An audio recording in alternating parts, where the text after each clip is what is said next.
Assalamualaikum warahmatullahi ta'ala wabarakatuh.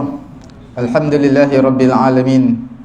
Wassalatu wassalamu ala rasulina Muhammadin wa ala alihi wa sahbihi ajma'in. Allahumma aghnina bil ilmi wa zayyinna bil hilmi wa akrimna bit taqwa wa jammilna bil afiyati ya arhamar rahimin. Rabbi shrah li sadri wa yassir li amri wahlul 'uqdatam min lisani yafqahu qawli. Rabbi yassir wa la tu'assir wa tammim bil khair wa bika nasta'in wa la hawla wa la quwwata illa billahil aliyyil azim. Alhamdulillah tuan-tuan yang dirahmati Allah Subhanahu wa taala. Kita sambung perbincangan mengenai dengan di kalangan ulama fiqh ini ada yang menggunakan bergantung kepada nas, teks Al-Quran dan juga hadis. Ada yang menggunakan ar-ra'i, iaitu ijtihad, iaitu lebih luas melihat dari sudut makna. Ulama-ulama fiqh di kalangan sahabat Nabi, semuanya mereka tidak bergantung kepada ar-ra'i, tidak bergantung kepada ijtihad, melainkan apa yang mereka lihat tidak ada hukumnya dalam Quran ataupun hadis, barulah mereka menggunakan ijtihad, iaitu pendapat ataupun fatwa di kalangan mereka. Cuma mereka ini akan kembali kepada ijtihad, akan merujuk kepada ijtihad ini. Di kalangan mereka ada yang lebih banyak menggunakan ar-ra'i, di kalangan mereka sedikit menggunakan ar-ra'i. Apa maksudnya? Bila sebut ijtihad ni, semua ulama fiqh ijtihad, tu tidak dinafikan. Semua mereka ijtihad. Semua tidak kira lah pada zaman sahabat pun, selepas kewafatan Nabi, mereka akan berijtihad, tak dapat tidak. Cuma sama ada banyak ataupun sedikit, itu yang diperbahaskan. Wa ala ra'sil muksirin, antara kita panggil pelupur ulama di kalangan sahabat Nabi yang banyak menggunakan ijtihad, iaitu masuk ijtihad ni banyak mereka bukanlah bermaksud ijtihad semata-mata. Ijtihad juga mereka rujuk kepada Quran dan juga hadis, tapi dalam masa yang sama mereka luaskan konteks ijtihad ini. Di kalangan mereka yang banyak ijtihadnya adalah Umar, Sayyidina Ali, Umar ibn al-Khattab, Ali bin Abi Talib, Abdullah bin Mas'ud. Ini adalah antara sahabat-sahabat Nabi yang banyak menggunakan ar-ra'i, ijtihad. Sebab itu kita lihat ulama-ulama Hanafi, mereka dipanggil madrasatu ahli ra'i. Mereka akan mengambil daripada mereka ini. Kita tengok silsilah mereka, asalnya daripada tiga orang ni, sama ada Umar ibn al-Khattab, Ali bin Abi Talib ataupun Abdullah bin Mas'ud. Ini semua sahabat Nabi. Antara orang yang ulama di kalangan sahabat Nabi yang sedikit mereka berijtihad, mereka lebih bergantung kepada nas, teks Quran dan juga hadis, iaitu Abdullah bin Umar, Abdullah bin Amr bin As dan juga Zubair bin Awam. Sebab itu kita lihat ulama seperti ulama Syafi'i dan ulama-ulama yang lain yang bergantung kepada nas, mereka selalunya madrasah mereka ataupun pemahaman mereka asalnya daripada Abdullah bin Umar. Seperti itulah telah zahir dua tunjang utama dalam fiqh ini. Satu banyak berijtihad dan satu lagi kurangnya berijtihad. Tidak dinafikan lagi sama ada banyak ataupun sedikit ulama berijtihad. Bukanlah maksudnya ijtihad semata-mata, tidak. Tapi itulah kita panggil kecenderungan pendapat mereka selepas mana mereka mengkaji Al-Quran dan juga hadis.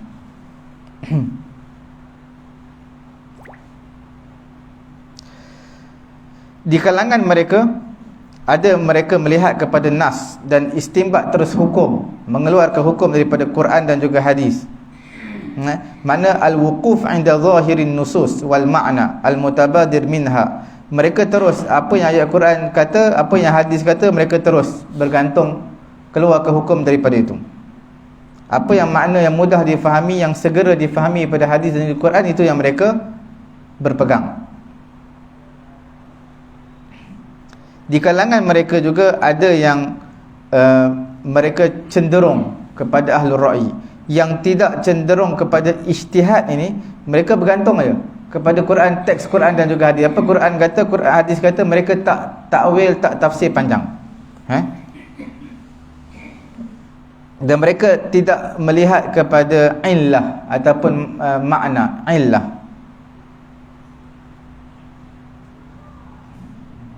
Ulama-ulama seperti ini, mereka hanya berpada dengan Quran dan juga hadis, dan juga mereka sedikit dalam mengeluarkan fatwa dan juga pandangan ataupun ijtihad. Di kalangan ulama fiqh, golongan yang kedua, mereka tidak setakat berpada dengan zahir an-nusus, dengan zahir nas, sama ada Quran dan juga hadis. Bahkan mereka lihat di sebalik itu, ma'ani an-nusus, iaitu makna nas. Dan juga wal wuquf ala maramiha al-ba'idah, mereka berdiri pada objektif nas, teks daripada Quran dan juga hadis itu, dan mereka cuba untuk mengkaji rahsia-rahsia pensyariatan dan juga hukum hakam. Mereka lihat sebab, illah dan sebagainya. Sebab itu golongan ulama fiqh yang kedua ini, mereka lebih cenderung kepada ar-ra'yi, ijtihad, dan mereka banyaklah dalam mengeluarkan fatwa dan juga pendapat.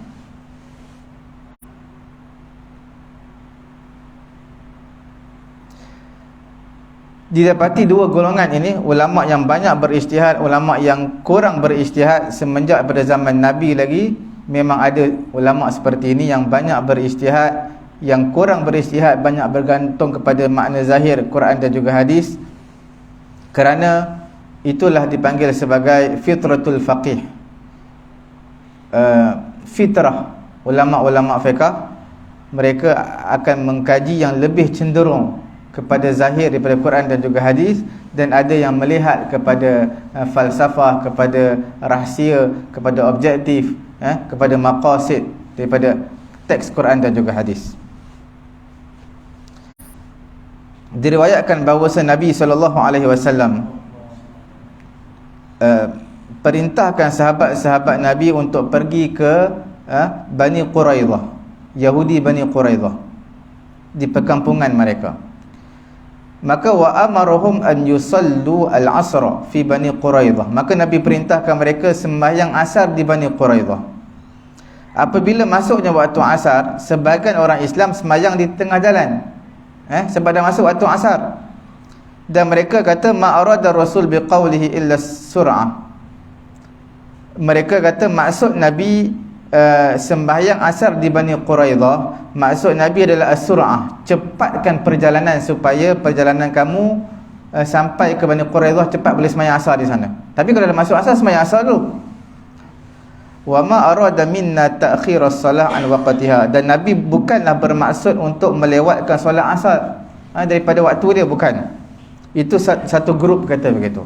Wa fariqun akhar, satu grup yang lain berpendapat lam yasil al-asr fi at-tariq, lam yusalli al-asr fi at-tariq. Mereka tak semayang asar di tengah jalan. Masuk asar mereka tak semayang, bal akharaha ila hina wusulhi ila Bani Quraidah. Mereka lewatkan semayang sampai ke Bani Quraidah, baru perkampungan Bani Quraidah, baru mereka semayang. Wa qad akhbara al-fariqan an-nabi. Dua-dua golongan ni, grup pertama bagi tahu Nabi, grup kedua pun bagi tahu Nabi bima fa'ala, apa yang mereka buat. Nabi tak mengingkari pun. Nabi tak kata orang grup A salah, grup B betul. Nabi tak kata grup A betul, grup B salah, tidak. Daripada hadis ni kita boleh lihat ada yang bergantung kepada zahir daripada perkataan Nabi, ada yang bergantung kepada di sebalik perkataan Nabi. Nabi perintahkan Nabi perintahkan apa? Sembahyang asar di Banu Quraidah. Jangan kamu sembahyang melainkan di Banu Quraidah. Golongan A, grup A ni, mereka melihat kepada zahir hadis, zahir perkataan Nabi hadis. Itu Nabi kata sembahyang asar di Banu Quraidah. Maknanya jangan semayang lagi, masuk waktu jangan semayang. Sebab Nabi kata semayang asar di Banu Quraidah, sampai sana baru semayang. Ada golongan grup yang kedua, mereka tak lihat kepada zahir daripada perkataan hadis Nabi ini, tapi mereka lihat objektif ataupun makna di sebalik perkataan Nabi, iaitu jangan semayang melainkan di Bani Quraidah, bermaksud cepatkanlah perjalanan kamu supaya cepat sampai ke perkampungan Bani Quraidah. Bukan semayang di sana, masuk asar semayang terus. Cuma maksud Nabi itu adalah cepat. Jadi dua-dua ni bagi tahu kepada Nabi, Nabi tak ingkar pun, Nabi tak kata satu salah satu betul, tak, dua-dua betul. Ini menunjukkan di kalangan sahabat Nabi ada yang bergantung kepada nas, teks daripada perkataan Nabi semata-mata, ada yang melihat di sebalik daripada maksud itu. Al-ikhtilaf fi ra'i, perbezaan pandangan. Kita katakan ulama fiqh di kalangan sahabat Nabi, mereka berijtihad. Bila sebut ijtihad ini, sudah pasti di sana ada kesepakatan, ada perbezaan pendapat. Bila ijtihad, ada ijtihad yang sama semua, ada ijtihad yang berbeza. Al-ikhtilaf bi-ra'yi natijah hatmiyah lil ijtihad. Perbezaan pandangan bi-ra'yi menatijahkan secara pasti, itu adalah membuka ruang kepada sahabat untuk berijtihad. Sebab apa berlaku ikhtilaf? Sebab ada ijtihad. Kalau tak ada ijtihad, tak mungkin akan berlaku perbezaan pandangan. Inilah menunjukkan dalil hayawiyatul fiqh, iaitu fiqh ni sentiasa hidup. Kama annahu dalilu a'malil fuqaha uqulahum wa syiddati hirsihim ala ma'rifati shawab. Sebab itu ulama fiqh, akal mereka, aras fikiran mereka sentiasa hidup dan mencari, menginginkan fakta kebenaran. Khilaf itu adalah amran tabi'iyan, satu perkara yang tabi'i bagi ijtihad bi-ra'i. Bila ijtihad dengan pandangan, dengan ilmu masing-masing, sudah pasti ada khilaf, perbezaan pendapat, itu perkara biasa. Kerana manusia ini, dia bukanlah, akal manusia ni satu. Akal manusia, kefahaman manusia yang Allah Ta'ala bagi berbeza-beza. Jadi kita tak boleh sempitkan dengan sebab perbezaan pandangan di kalangan ulama. Ada ulama kata A, B, C, kita kata C yang betul, A, B salah. Tak. Kerana kefahaman yang Allah Ta'ala berikan kepada ulama berbeza-beza. Ulama ini faham maksud daripada Quran, hadis, maksudnya A. Ulama yang kedua kata maksudnya B. Ulama yang ketiga maksudnya C. Jadi semua itu mereka mengkaji dan mengistimbatkan hukum daripada Quran dan juga hadis adalah berdasar ijtihad, kefahaman yang Allah Ta'ala berikan kepada mereka. Sebab itu kefahaman manusia lain-lain. Macam kita mengajarlah, bila guru mengajar anak murid, kita tak boleh kata semua anak murid itu pemahamannya sama. Ada yang laju, ada yang sedang, ada yang lambat, ada yang terlampau lambat. Jadi kena raikan semua. Kita tak boleh laju tumpu kepada yang best student. Yang tengah-tengah, dia belajarlah sendiri pada yang best student. Yang slow, biarlah mereka belajar tuition kat luar. Tak, bila kita mengajar, kita meraikan semua sekali. Okey. Wala nastaghrib minha, kita tak pelik sebenarnya bila berlaku perbezaan pendapat. Quran tu satu, hadis tu satu. Hadis perkataan Nabi, perbuatan Nabi. Sebab apa? Bila timbul je hukum berbeza. Kita tidak pelik kerana cara mengistimbat, mengeluarkan hukum itu adalah kefahaman ulama yang berbeza-beza. Inilah dipanggil sarwah qanuniyah azimah. Kita panggil satu kekayaan ilmu yang ulama-ulama salaf, ulama khalaf telah tinggalkan kepada kita.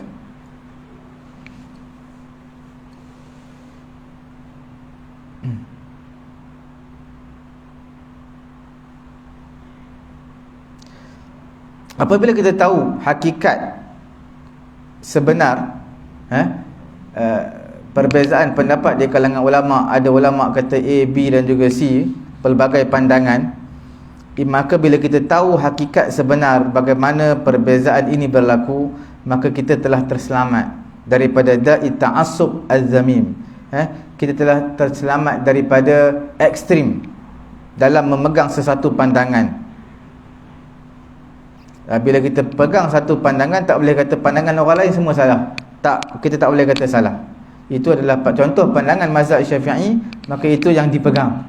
Itu yang kita pegang. Tak boleh kata siapa yang buat selain daripada mazhab Syafi'i salah.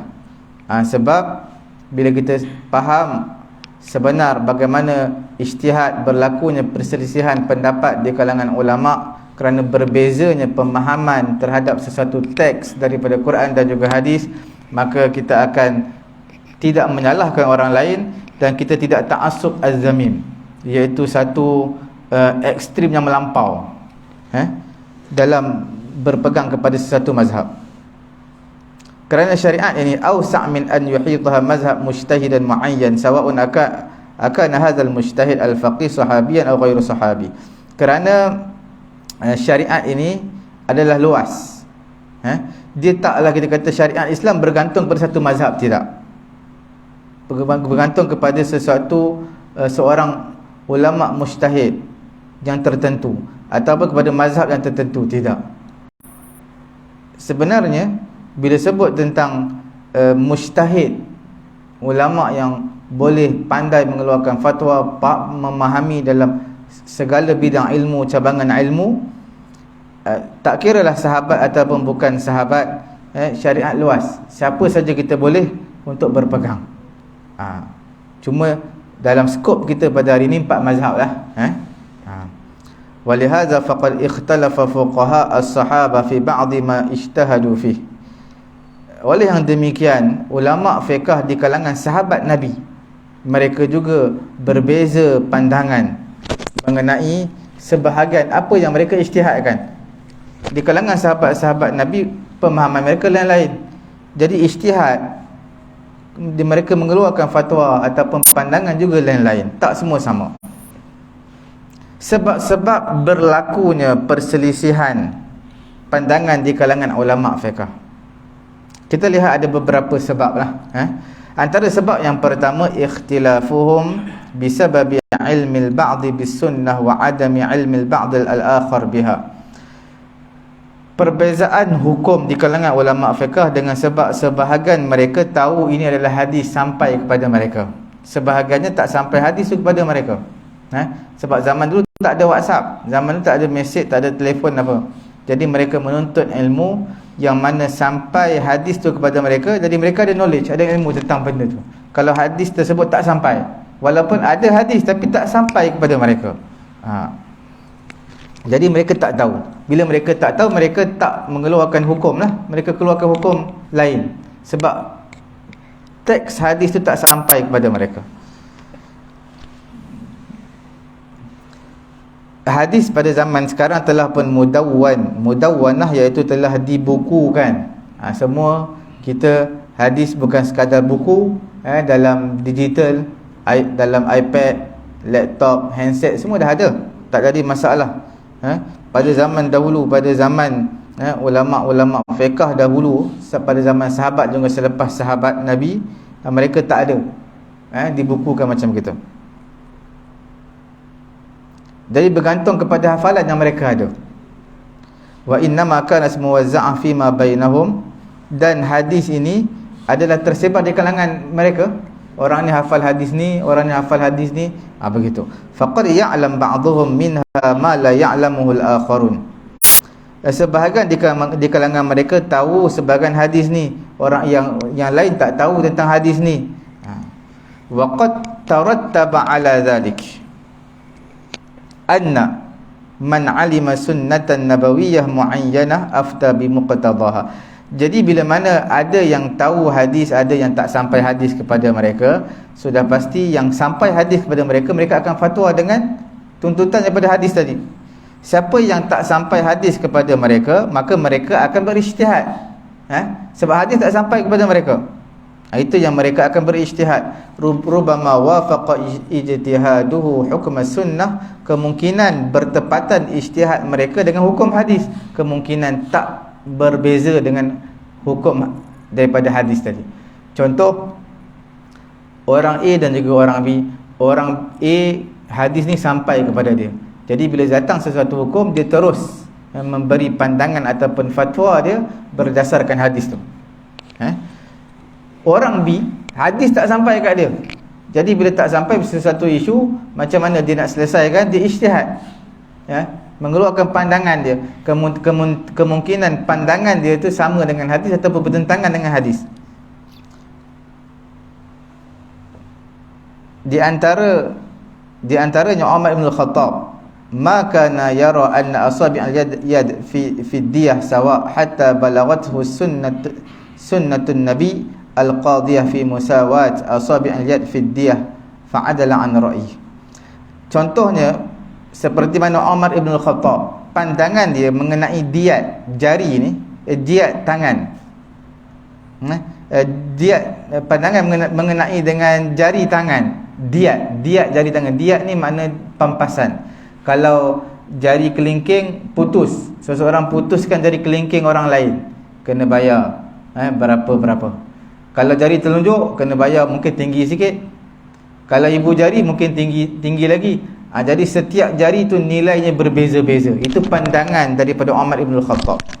Bila datang hadis Nabi sampai kepada Sayyidina Umar, hadis Nabi mengenai semua jari sama. Hilang satu jari kena bayar sekian. Kalau hilang jari ni pun sama, hilang jari ni pun sama, semua sama. Terus Sayyidina Umar tarik balik pandangan dia, fatwa dia, dan terus refer kepada hadis Nabi. Sebab hadis tak sampai dekat dia. Waktu dia memberi fatwa, memberi pandangan. Ibnu Abbas radhiyallahu taala anhuma, dia berpandangan perempuan yang hamil, perempuan yang mengandung yang kematian suami dia.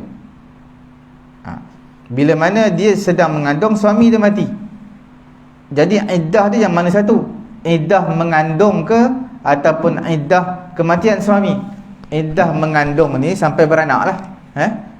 Kalau dia diu dia minggu depan, suami dia mati hari ni, nak ikut yang mana? Yang iddah mengandung ke iddah suami mati? Kalau iddah mengandung, diu dia minggu depan habis iddah dia. Kalau ikut iddah suami mati, tambah lagi 4 bulan 10 hari, lambatlah. Jadi yang mana satu? Pendapat Ibnu Abbas radhiyallahu taala anhuma, dia kata perempuan yang mengandung yang kematian suami dia kena beriddah antara yang tempoh yang paling lama. Dia lihat, kalau mengandung dia boleh 7 bulan,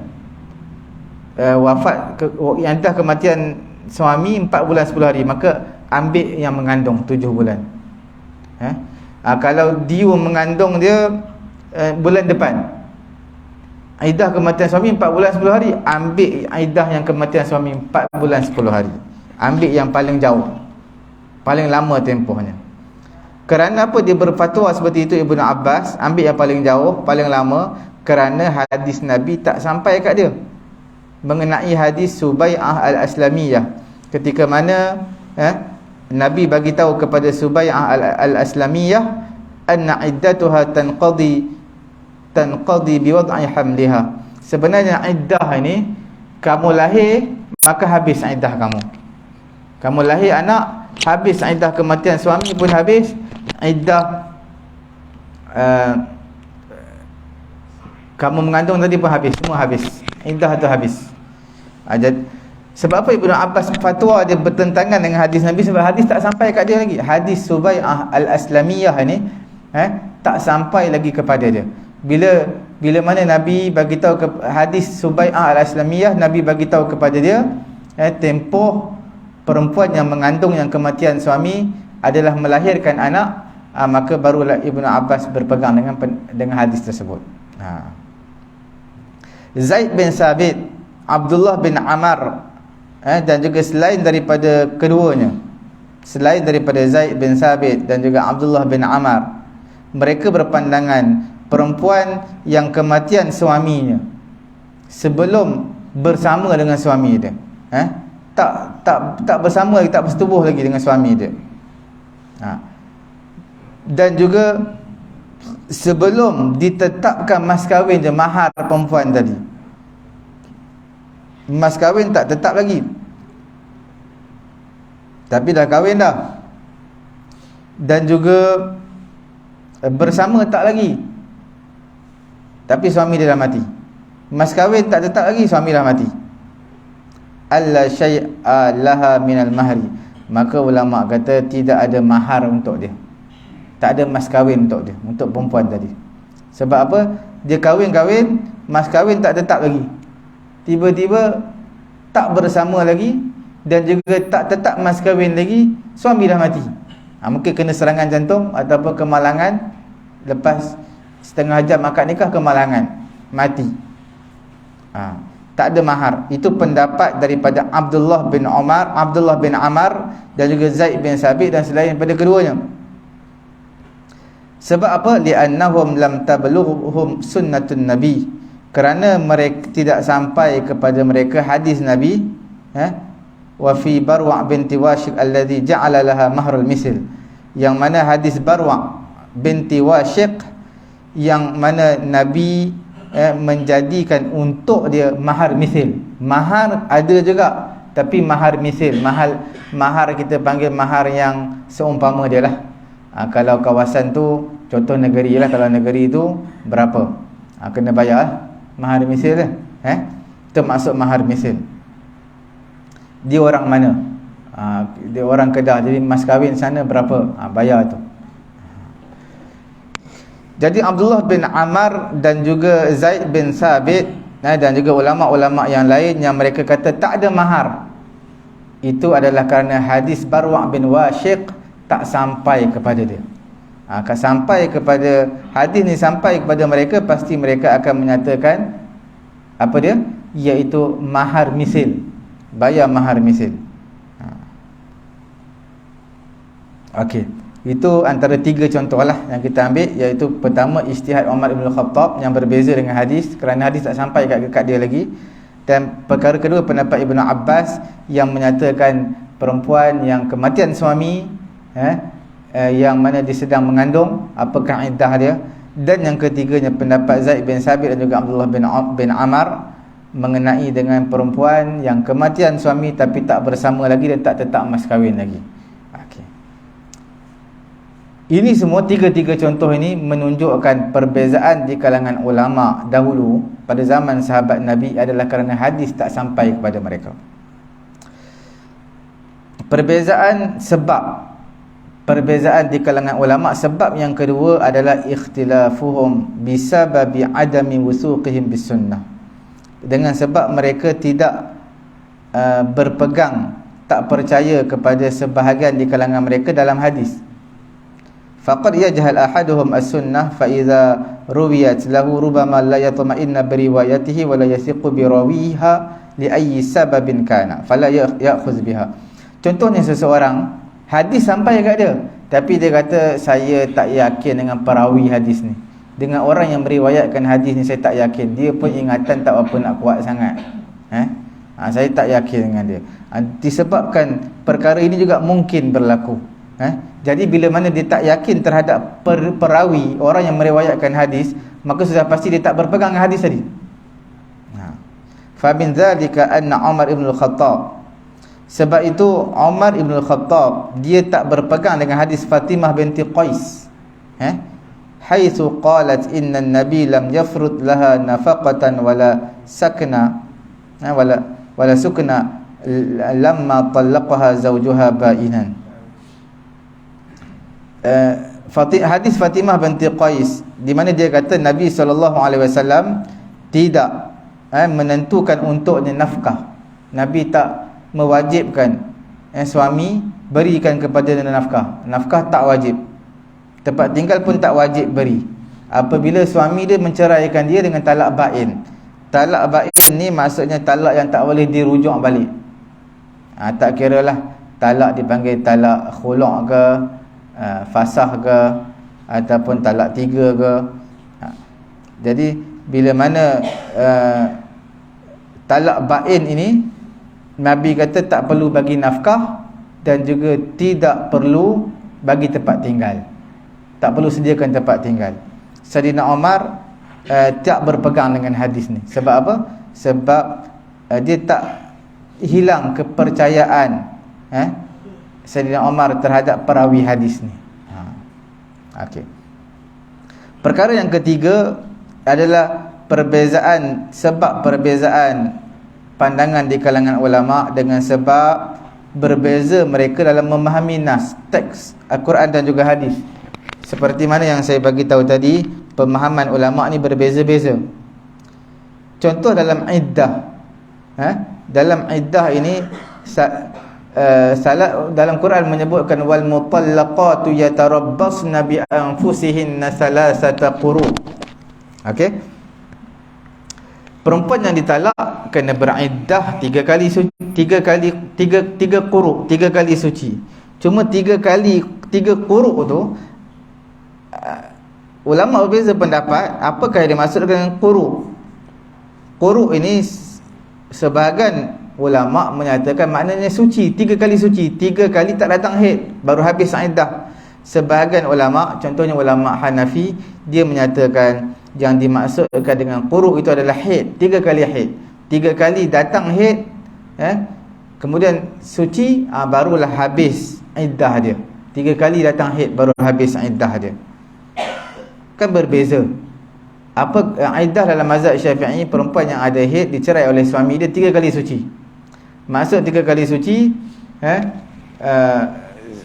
ketika suci suami dia ceraikan dia, itu dikira satu suci. Kemudian haid suci dikira 2 kali. Haid suci,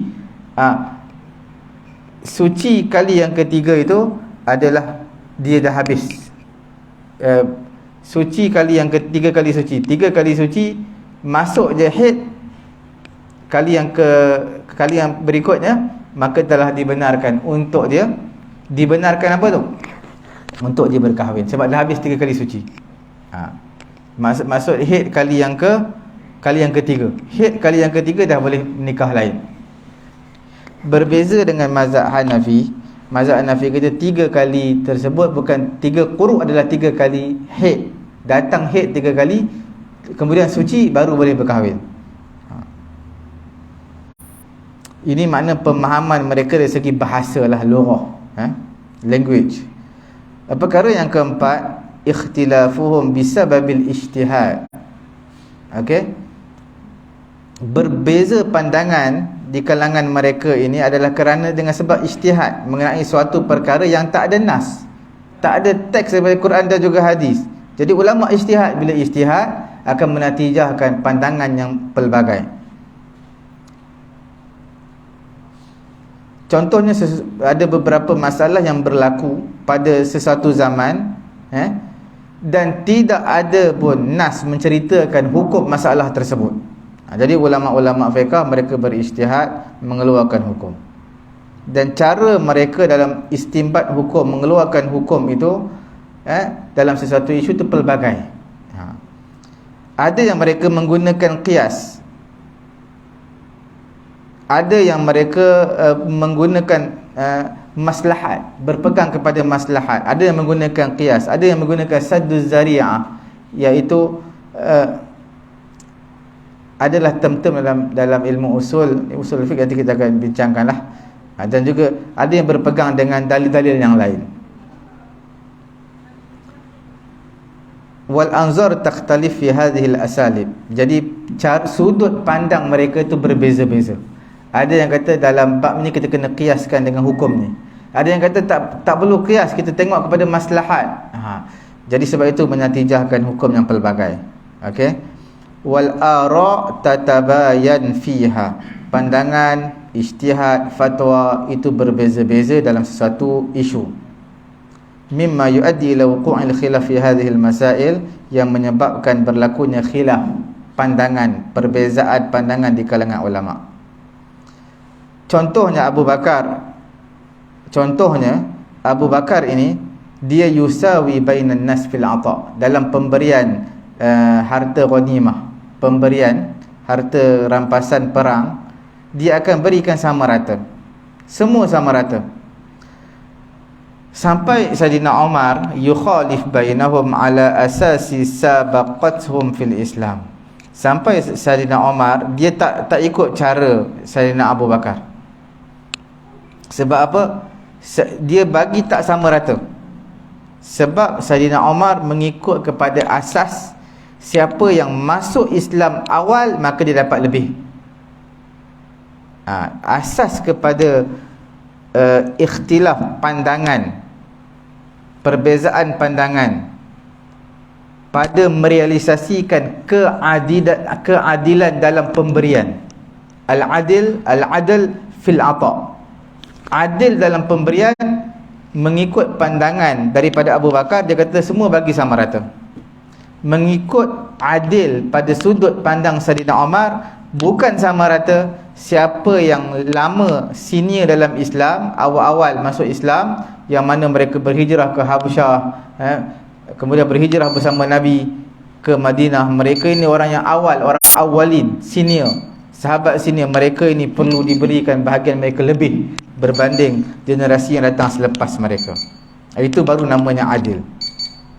Abu Bakar radhiyallahu ta'ala anhu melihat keadilan ini adalah sama rata dan tak ada campur tangan dalam bab senior dalam Islam ataupun tidak. Pembahagian itu sama rata.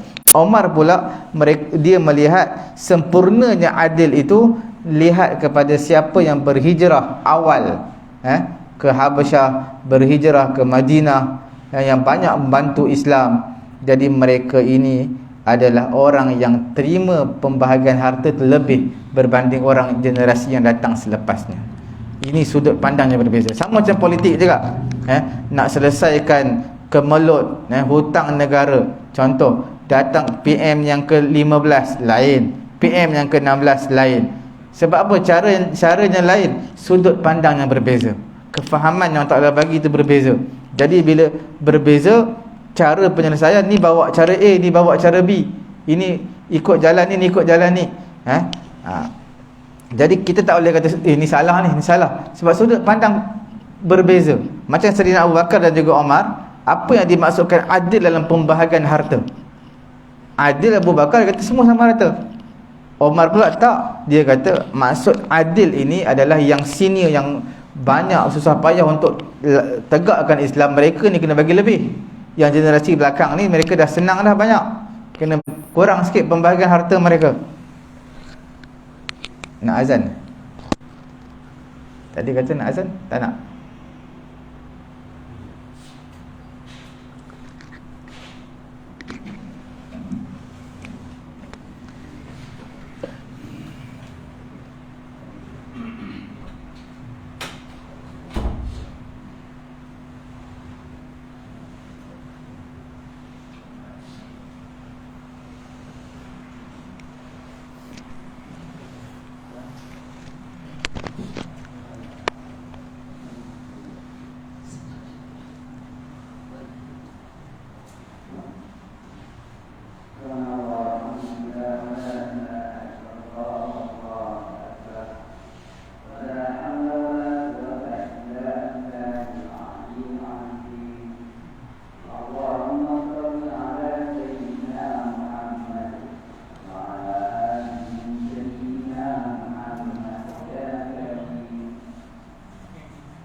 Okey, kita lihat perbezaan pandangan di kalangan ulama.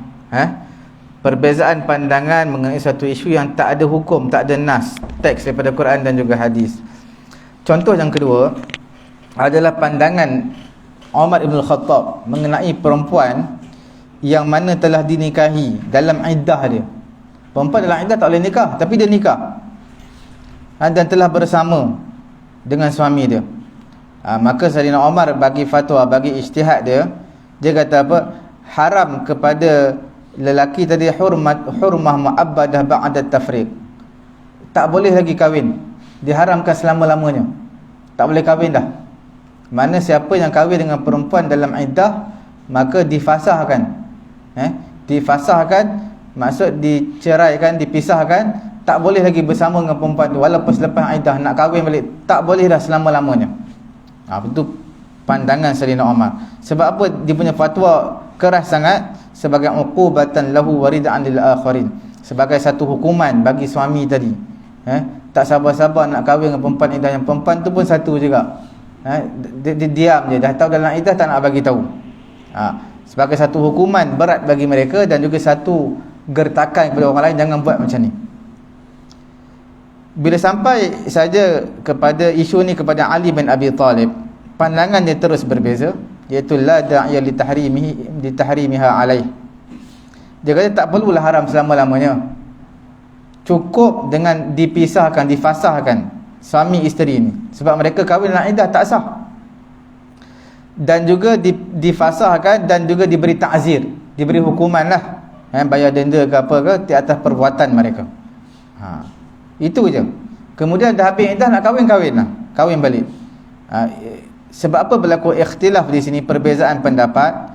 Kerana maradduhu an-nazar war-ra'i, kerana sudut pandang yang berbeza. Kerana Sayyidina Umar ni dia keras nak beri satu peringatan terhadap perempuan tadi, supaya dan juga perempuan yang lain jangan buat macam tu. Sebab bila buat tak sah kahwin selama-lamanya. Bukan tak sah, tak boleh lagi dikahwini. Makna dikahwini, dikahwin dengan suami dia lah, kahwin dengan orang lain boleh lah, lepas habis iddah. Okey, ikhtilaf ini pada zaman sahabat amat sedikit tau. Dia tidak banyak.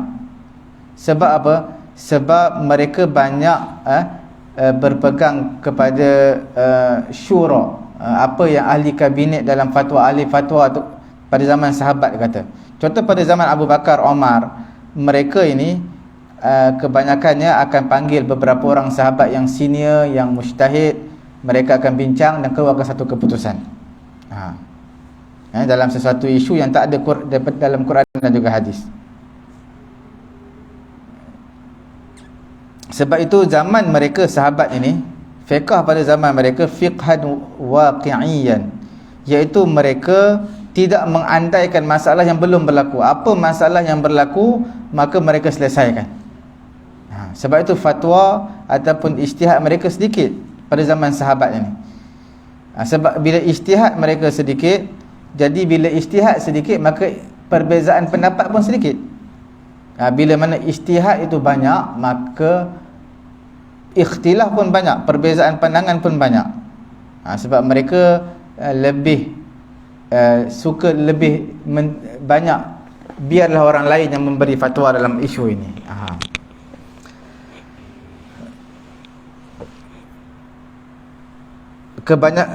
Aktsaru fuqaha sahabah ifta'an, antara sahabat Nabi yang faqih, yang mahir dalam bidang fiqh, yang banyak memberi fatwa. Siapa dia? Aktsar min mi'ah wa salasin nafsan, lebih daripada 130 orang, lebih daripada 130 orang, antara lelaki dan juga wanita, ramai jugalah 130 orang. Wa kana al-muksirun minhum, antara yang banyak dalam memberi fatwa ini ada 7 orang. Itu yang nama-nama yang familiar lah, iaitu Umar Ibn Khattab yang pertama, yang kedua Ali bin Abi Talib, yang ketiga Abdullah bin Mas'ud, yang keempat isteri Nabi perempuan Aisyah, yang lain semua lelaki tadi. isteri Nabi Aisyah juga banyak memberi fatwa. Yang kelimanya adalah Zaid bin Sabit. Zaid bin Sabit.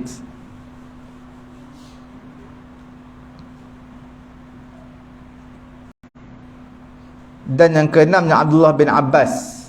Yang ketujuhnya Abdullah bin Umar. Ini semua yang banyak yang beri fatwa. Yang bersederhana dalam memberi fatwa Abu Bakar Siddiq. Dia tak banyak beri fatwa. Yang sederhana. Uthman bin Affan, Abu Musa al-Asy'ari, Sa'ad bin Abi Waqqas, Salman al-Farisi, dan juga selain di kalangan mereka ada beberapa orang sahabat lagi yang bersederhana. Jadi pada zaman sahabat ni kalau kita lihat yang telah dibukukan, yang telah dikumpulkan menjadi satu iaitu mashaf. Mashaf ni berbeza-beza. Mashaf ni hafalan lah. Sebab ada yang Quran ini daripada hafalan sahabat, ada yang simpanan tulisan sahabat daripada tulang, daripada tulis di atas batu lah, apalah semua. Jadi mereka kumpulkan semua sekali jadikan satu mashaf. Ini semua adalah saranan daripada Umar ibn Khattab. Dia datang jumpa Abu Bakar. Dia kata innal qatla istaharra bi qurra'il Quran. Peperangan semakin sengit, banyak orang-orang yang hafal Quran telah mati syahid. Sayyidina Umar menyuarakan kebimbangan dia tentang ramai di kalangan orang yang menghafal Quran mati di medan-medan perang, maka akan banyaklah hilang Quran. Wa inni ara an ta'mur bi jam'il Quran. Aku nak kamu wahai Abu Bakar, kamu cuba fikirkan bagaimana nak kumpulkan Quran. Maka Abu Bakar telah berkata, bagaimana kita nak buat sesuatu yang Nabi tak buat. Umar kata, haza wallahi khair. Demi Allah perkara ini baik. Sentiasa Sayyidina Umar berulang alik jumpa Abu Bakar sehinggalah Allah Ta'ala buka hati Abu Bakar terima pendapat Sayyidina Umar. Maka Abu Bakar pun suruh Zaid bin Sabit. Zaid bin Sabit di kalangan 7 orang sahabat yang banyak sangat memberi fatwa, dan dialah ditugaskan yang mengetuai untuk pengumpulan Quran ini. Zaid bin Sabit kumpulkan, cari daripada hafalan-hafalan tulisan-tulisan sahabat, kumpulkan semuanya. Fatamma lahu zalik, maka telah sempurna, telah menjalankan tugas dengan baik Zaid bin Sabit. Sebab Zaid bin Sabit ini antara kutabil wahyi, penulis wahyu Nabi. Ada beberapa orang, ada 6 orang lebih kurang, dan Zaid bin Sabit salah seorang je. Wa hakadha dawwana al-Quran. Seperti itulah dibukukan, dimashafkan Quran menjadi mashaf yang satu. Hadis pada ketika zaman Nabi masih belum ditadwinkan, dibukukan lagi, digabungkan, dikompilkan, belum lagi. Cuma masih lagi hadis pada ketika itu di dada-dada sahabat. Sesungguhnya diriwayatkan bahawasanya Umar ibn Khattab ingin untuk menulis hadis ini, illa annahu taraka dhalik. Dia nak, keinginan dia, ada cita-cita dia tinggi untuk dikumpulkan, dikompilkan hadis-hadis Nabi, tapi dia tak sempat lah. Dia telah meninggalkan keinginan dia tu. Cukup sekadar ini dulu. Mudah-mudahan Allah Ta'ala beri kefahaman kepada kita. Subhanallahumma wa bihamdihi, subhanakallahumma wa bihamdika, asyhadu an la ilaha illa anta, astaghfiruka wa atubu ilaik. Bismillahirrahmanirrahim. Alhamdulillahirabbil alamin, wassalatu wassalamu ala rasulina Muhammadin wa ala alihi wa sahbihi ajma'in. Allahumma ighfir lana dhunubana wa liwalidina warhamhum kama rabbawna shighara. Rabbana atina fid dunya hasanah wa fil akhirati hasanatan wa qina azabannar. Allahumma anfa'na bima 'allamtana wa 'allimna ma yanfa'una wa zidna 'ilma. Alhamdulillahi ala kulli hal wa na'udzu billahi min hali ahli an-nar. Wa sallallahu ala sayyidina Muhammadin wa ala alihi wa sahbihi ajma'in. Alhamdulillahi rabbil alamin. Taqabbalallahu minna wa